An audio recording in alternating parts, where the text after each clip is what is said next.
अयोध्या में प्राण प्रतिष्ठा 22 जनवरी को होनी है। इसके लिए तैयारियां अपने अंतिम चरण में हैं। बृहस्पतिवार को 3 संदिग्ध आतंकी मिलने के बाद सुरक्षा व्यवस्था और भी चाक चौबंद कर दी गई है। प्रदेश के मुख्यमंत्री योगी आदित्यनाथ आज अयोध्या पहुंच गए हैं, जहां उन्होंने सबसे पहले हनुमानगढ़ी के दर्शन किए और फिर रामलला के दरबार में हाजिरी लगाई।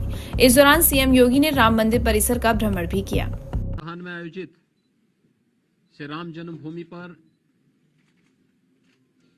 प्रभु श्री रामलला के प्राण प्रतिष्ठा समारोह आदरणीय प्रधानमंत्री जी के कर कमलों से 22 जनवरी को संपन्न होना है। स्वाभाविक रूप से संपूर्ण अयोध्या धाम और पूरे उत्तर प्रदेश और देश में उत्साह का माहौल है। अयोध्या में समारोह की दृष्टि से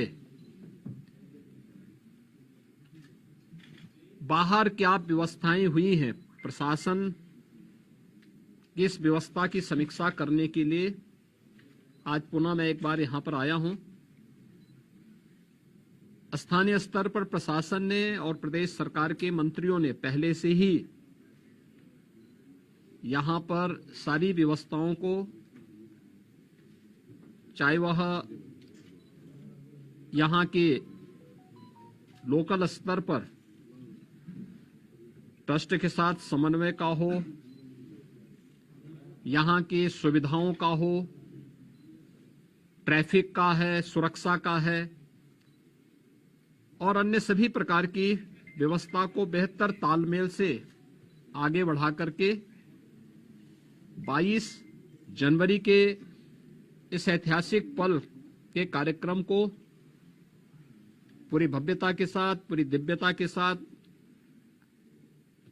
सुरक्षित और सुव्यवस्थित तरीके से संपन्न करने के लिए अपनी तैयारियां लगभग पूरी कर ली हैं। अंतिम चरणों में सारी कार्रवाई उनकी चल रही है और युद्ध स्तर पर इसे हम समयबद्ध तरीके से आगे बढ़ा देंगे। 22 के बाद भी श्री राम जन्मभूमि तीर्थ क्षेत्र न्यास के द्वारा प्रभु श्री रामलला के दर्शन करने के लिए जो भी कार्य योजना तैयार होगी, इसके अनुसार यहां पर स्थानीय स्तर पर राज्य सरकार पूरा सहयोग करके आने वाले श्रद्धालुओं को यहां पे पूरी श्रद्धा के साथ उन्हें दर्शन करने का अवसर प्राप्त होगा। यह व्यवस्था सुनिश्चित करने के लिए अपने स्तर पर पूरा सहयोग दे रही है। इसके लिए टेंट सिटी भी लगाई गई हैं, धर्मशालाओं को भी तैयार किया गया है, होटल्स भी यहां बने हुए हैं।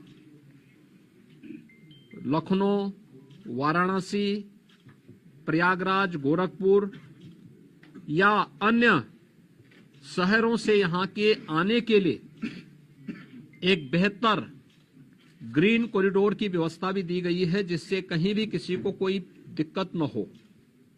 सुरक्षा की पुख्ता व्यवस्था की जा रही है। किसी भी स्तर पर किसी भी श्रद्धालु को दिक्कत न हो, इसके पूरे प्रयास किए जा रहे हैं।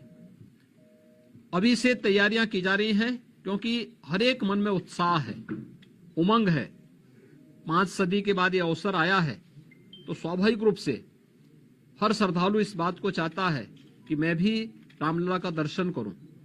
मेरी अपील होगी सभी जनता जनार्दन से कि जो भावनाएं उनके मन में है वही हमारे मन में भी है,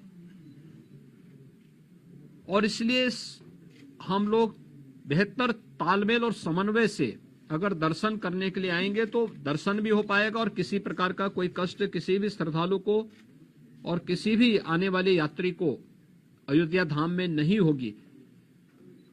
पैदल लोग न चले। हम लोग देख रहे हैं बहुत सारी जगह से लोग पैदल चले आ रहे हैं, वे पैदल न करें। भीषण शीतलहरी चल रही है। अपने बिना बताए कार्यक्रम के अनुसार भी न चले। राज्य के अंदर हम लोग व्यवस्थाएं दे रहे हैं, जनपदों को भी देंगे, राज्यों को भी व्यवस्था देंगे, हर एक व्यवस्था से के साथ करेंगे। हम लोग भी कोऑर्डिनेशन करेंगे और हम लोग तीर्थ क्षेत्र न्यास के साथ भी हम एक जिसके बारे में चर्चा करके विस्तृत कार्य योजना बनाएंगे। लेकिन अगर हर व्यक्ति अपने तरीके से आएगा तो कहीं अव्यवस्था किसी स्थिति न पैदा हो, ये हमें देखना होगा। और हर व्यक्ति इस बारे में अपना जैसे अब तक सहयोग करते रहे हैं, तो उस सहयोग को अगर आगे भी जारी रखेंगे तो हमें भी बहुत सुविधा होगी और हर एक श्रद्धालु को, आने वाले श्रद्धालु को भी प्रभु श्री रामलला के 500 वर्षों के बाद, कई शताब्दियों के बाद दर्शन करके आनंद की अनुभूति होगी, अंतःकरण से उन्हें आनंद की अनुभूति होगी। इसके लिए भी बेहतर कोऑर्डिनेशन की दिशा में प्रयास प्रारंभ किए गए हैं। मैं पूरे विश्वास के साथ कह सकता हूं कि जैसे कार्यक्रम अब तक सभी सकुशल संपन्न हुए हैं, 22 जनवरी का कार्यक्रम भी एक ऐतिहासिक कार्यक्रम है।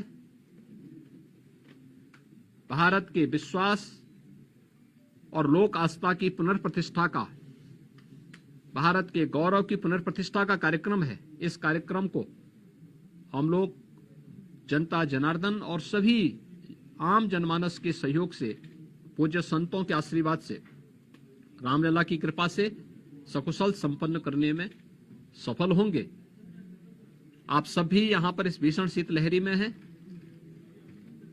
मैं आप सबको भी हृदय से धन्यवाद देता हूं कि अयोध्या की पल पल की घटनाओं को, पल पल की खबरों को आप देश तक पहुंचा रहे हैं और इस अपील को भी पहुंचाएंगे कि बिना प्रोग्राम के और बिना किसी उसके अगर लोग थोड़ा सा धैर्य रख करके अपनी बारी का इंतजार करने के साथ यहाँ के लिए कार्यक्रम के अनुसार आएंगे तो किसी को भी असुविधा नहीं होगी। इस प्रकार की व्यवस्थाएं यहाँ पर की जा रही हैं और प्रदेश सरकार, स्थानीय प्रशासन इसमें भरपूर सहयोग करेगा। बहुत बहुत धन्यवाद। प्राण प्रतिष्ठा समारोह के मद्देनजर विभिन्न जिलों से लगभग 10,000 से अधिक जवानों को बुलाया गया है।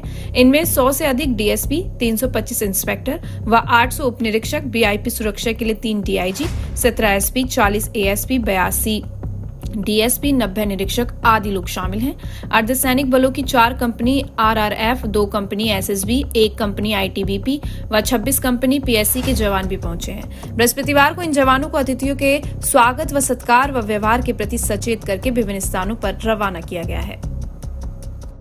हर न्यूज अपडेट के लिए डिस्क्रिप्शन बॉक्स में दिए हुए लिंक से ज्वाइन करें रॉयल बुलेटिन का व्हाट्सएप ग्रुप और पाएं हर खबर सबसे पहले अपने व्हाट्सएप पर। अपने आसपास की खबरों के लिए सब्सक्राइब करें रॉयल बुलेटिन और इस वीडियो पर कमेंट के जरिए अपनी राय देना ना भूलें।